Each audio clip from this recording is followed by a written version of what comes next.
નમસ્કાર, હું ચિરાગ. 10 સુધીમાં આપનું સ્વાગત છે. આવતીકાલે ગુજરાત મનાવશે રાજકીય શોક.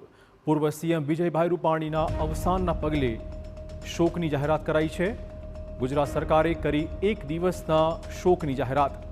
સરકારી ઇમારતો પર રાષ્ટ્રધ્વજ અડધી કાઠીએ ફરકાવવામાં આવશે. વિજય રૂપાણીના અવસાન પછી રાજ્યભરમાં શોકનું મોજું.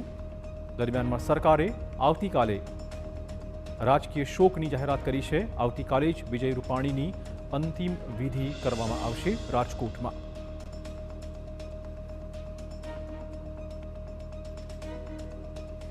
ગુજરાત સરકારે આવતીકાલે એક દિવસના રાજકીય શોકની જાહેરાત કરતા જ આવતીકાલે સરકારી ઇમારતો પર રાષ્ટ્રધ્વજ અડધી કાઠીએ ફરકાવવામાં આવશે. આવતીકાલે ગુજરાત મનાવશે રાજકીય શોક.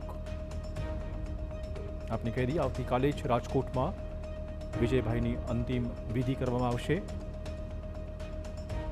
અમદાવાદમાં વિમાન દુર્ઘટનામાં વિજયભાઈ રૂપાણીનું અવસાન થયું છે.